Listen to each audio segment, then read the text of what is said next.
உங்க லைஃப்ல உங்களை சில பேர் ஏமாத்திருக்காங்கன்னு புரிஞ்சுக்கிறதுக்கே உங்களுக்கு டைம் எடுத்திருக்கலாம், இல்ல இப்ப கூட உங்களுக்கு புரியாமையே இருக்கலாம். இந்த மாதிரி ஏமாத்துறவங்க யூஸ் பண்ற சில மேனிபுலேஷன் டாக்டிக்ஸ் தான் இந்த வீடியோல பார்க்க போறோம். Let's get started. Number 1, case lighting. இதுல இந்த மேனிபுலேட்டர் என்ன பண்ணுவாங்கன்னா, அந்த விக்டிமை தன்னைத்தானே டவுட் பண்ண வச்சிருவாங்க. அந்த விக்டிமோட மெமரியை பத்தி, இன்டெலிஜென்ஸை பத்தி அவங்களே டவுட் பண்ண வச்சிருவாங்க. நம்ம தெளிவா தான் இருக்கோமா, இல்ல ஏதாச்சும் பிரச்சனையா நமக்கு அப்படின்ற மாதிரி டவுட் பண்ண வச்சிருவாங்க. நடந்த விஷயத்தெல்லாம் நடக்கவே இல்லைங்கிற மாதிரி கன்வின்சிங்கா நம்ப வச்சிருவாங்க. அண்ட் நடக்காத விஷயத்தெல்லாம் நடந்த மாதிரி காட்டுவாங்க. Okay, number 2, guilt tripping.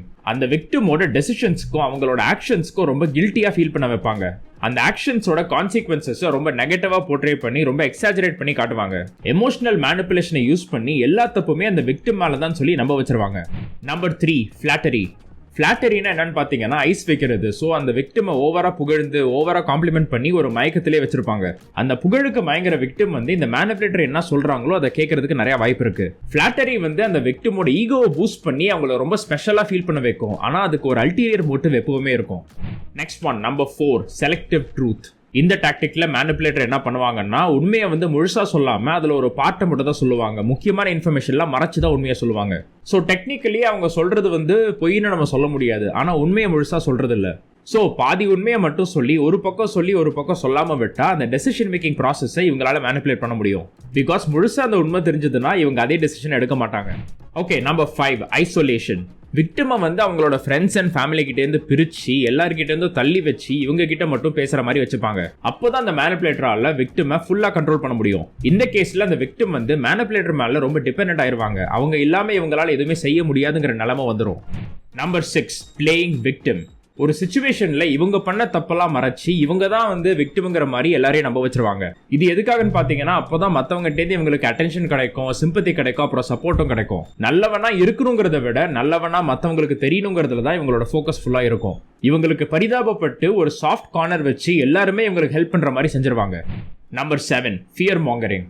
உலகத்துல இருக்கிற நிறைய நியூஸ் சேனல்ஸ் அண்ட் நிறைய நியூஸ் பேப்பர்ஸ் பப்ளிக்கை மேனிபுலேட் பண்றதுக்கு இந்த ஃபியர் மாங்கரிங் தான் யூஸ் பண்றாங்க. Fear mongering just means spreading fear R panic. மத்தவங்களை பயமுறுத்தி இப்படி நடந்துரும் அப்படி நடந்துரும் சொல்லி ஒரு ஆக்ஷனை அவங்களுக்கு சாதகமா எடுக்க வைப்பாங்க. சின்னதா ஒரு த்ரெட் இருக்குன்னா, ஒரு டேஞ்சர் இருக்குன்னா அதை எக்ஸாஜரேட் பண்ணி ஃபேப்ரிகேட் பண்ணி பெருசா சொல்லுவாங்க. இப்படி பண்றது மூலமா அந்த விக்டிம் ரொம்ப பயந்து போய் அப்புறம் இன்செக்யூரா ஃபீல் பண்ணுவாங்க. Number 8, emotional blackmail.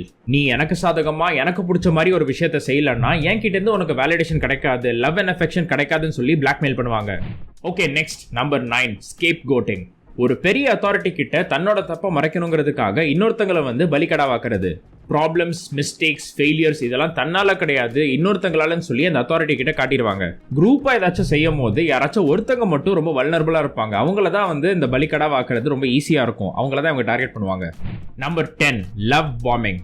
இதுல அந்த மேனிபுலேட்டர் என்ன பண்ணுவாங்கன்னா, அவங்களோட விக்டிம் மேல ஓவரா அன்பு காட்டுவாங்க. திடீர்னு ஆல் ஆஃப் அ சடன் ரொம்ப அட்டென்ஷன் காட்டுறது, ரொம்ப அஃபெக்ஷன் காட்டுறது இதெல்லாம் பண்ணுவாங்க. அந்த விக்டிம்க்கு ஏற்கனவே லோ செல்ஃப் எஸ்டீம் இருந்துச்சுன்னா இதுக்கு மயங்கி அந்த மேனிபுலேட்டர் சொல்றதெல்லாம் கேட்க ஆரம்பிச்சிருவாங்க. லவ் அண்ட் அஃபெக்ஷனை திடீர்னு ஓவரா காட்டும் போது அந்த விக்டிம் இந்த மேனிபுலேட்டரை நம்ப ஆரம்பிச்சிருவாங்க. நம்பர் 11, பெயிட் அண்ட் ஸ்விட்ச். சொல்றது ஒண்ணு செய்யறது ஒன்னா இருக்கும். ஒரு விஷயத்தை ப்ராமிஸ் பண்ணி ஹோப்பை அந்த விக்டிம் கிட்ட ரொம்ப ஹையா வச்சிருப்பாங்க, ஆனா அதை செய்ய மாட்டாங்க. முதல்ல ஒரு நல்ல ஆஃபர் கொடுக்கற மாதிரி கொடுத்துட்டு அதுக்கப்புறம் டேர்ம்ஸ் அண்ட் கண்டிஷன்ஸை மாத்திடுவாங்க. Okay, next number 12, divide and conquer. ஏற்கனவே ஒன்னா இருக்கிற ரெண்டு பேருக்கு நடுவுல சண்டையை முட்டி விட்டு பஞ்சாயத்து பண்ற மாதிரி இன்ஃப்ளூயன்ஸ் காட்டுறது. Next number 13, peer pressure.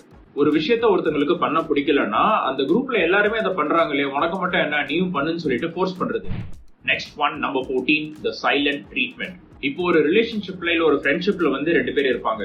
இந்த இடத்துல ஒருத்தங்க மேனிபுலேட் பண்ணணும்னு நினைக்கும் போது என்ன பண்ணுவாங்கன்னா, அந்த இன்னொருத்தங்களுக்கு சைலண்ட் ட்ரீட்மெண்ட் கொடுப்பாங்க.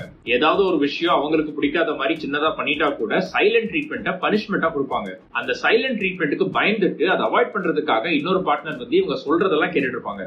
இதுல மேனிபுலேட்டர் அவங்களோட விக்டிமை இக்னோர் பண்ணி எக்ஸ்க்ளூட் பண்ணி ரொம்ப அன்இம்பார்ட்டன்டா ஃபீல் பண்ண வைப்பாங்க. Next one, number 15, projection.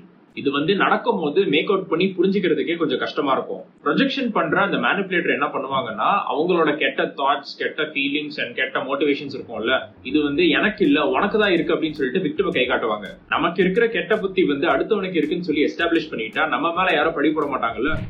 Okay, next one, number 16, mirroring. இதுல வந்து அந்த மேனிபுலேட்டரோட ட்ரிக் என்னன்னா, விக்டிம்க்கு இருக்கிற ஃபீலிங்ஸ், அவங்களோட பிலீஃப்ஸ், அவங்களோட பிஹேவியர்ஸ் எல்லாம் தனக்கும் இருக்குன்னு சொல்லி காட்டிப்பாங்க. விக்டிமோட மேனரிசம்ஸ், அவங்களோட ஜெஸ்டர்ஸ், அவங்களோட வாய்ஸ் டோனாலிட்டி எல்லாத்தையும் காப்பி பண்ணுவாங்க. அப்பதான் விக்டிம்க்கு இவங்க மேல ட்ரஸ்ட் வரும். இந்த ட்ரஸ்ட் வந்ததுக்கு அப்புறம், இந்த சென்ஸ் ஆஃப் கனெக்ஷன் வந்ததுக்கு அப்புறம் அவங்களை மேனிபுலேட் பண்றது கொஞ்சம் ஈஸியா இருக்கும். Manipulation tactic number 17, overwhelming. இதுல வந்து மேனிபுலேட்டர் என்ன பண்ணுவாங்கன்னா, தேவையில்லாத இன்ஃபர்மேஷன் நிறைய சொல்லிக்கிட்டே இருப்பாங்க. சோ அந்த விக்டிம் வந்து மென்டலி டயர்ட் ஆயிருவாங்க. விக்டிம்க்கு வந்து நிறைய எமோஷன்ஸ் அடுத்தடுத்து கிரியேட் பண்ண ட்ரை பண்ணிக்கிட்டே இருப்பாங்க. ஒரு சென்ஸ் ஆஃப் அர்ஜென்சி, ஒரு சென்ஸ் ஆஃப் பிரஷர் வந்து கிரியேட் பண்ணிட்டாங்கன்னா அந்த டெசிஷனை வந்து ஃபோர்ஸ் பண்ணி தனக்கு சாதகமா பண்ணிக்க முடியும். நீங்க யோசிச்சு பாருங்க, உங்களுக்கு வேண்டாத பொருளை, நல்லா இல்லாத பொருளை வந்து உங்களுக்கு யாராச்சும் வித்திருப்பாங்க. அது இதை யூஸ் பண்ணி தான் வித்திருப்பாங்க. Tactic number 18, necking. நெக்கிங் நடக்கும்போது அதை கண்டுபிடிக்கிறதோ கொஞ்சம் கஷ்டமா தான் இருக்கும். இதுல மேனிபுலேட் பண்றவங்க விக்டிம்க்கு ஒரு காம்ப்ளிமெண்ட் கொடுக்கற மாதிரி கொடுப்பாங்க. ஆனா அது ஒரு பேக் ஹேண்டட் காம்ப்ளிமெண்டா தான் இருக்கும்.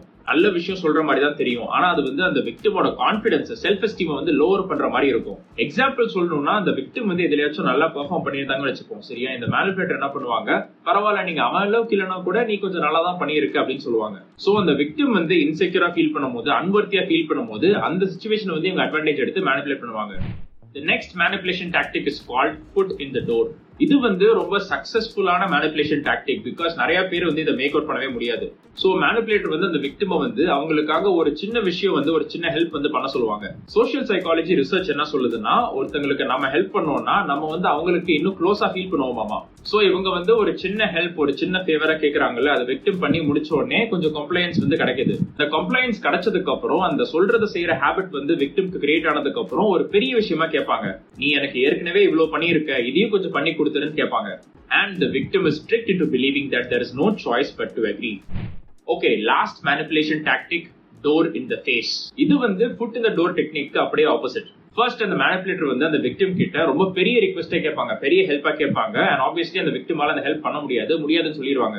இதுக்கு அடுத்து உடனே அந்த மேனிபுலேட்டர் என்ன பண்ணுவாங்கன்னா, கம்பேரிட்டிவ்லி ஒரு சின்ன ரிக்வெஸ்ட், ஒரு சின்ன ஹெல்ப்பே கேட்பாங்க. இதுல என்ன நடக்குதுன்னு தெரியுதா? ஃபர்ஸ்ட் அந்த பெரிய ரிக்வெஸ்ட் கேட்கும் போது விக்டிம் வந்து நோ சொல்றாங்க. And they feel bad for saying no.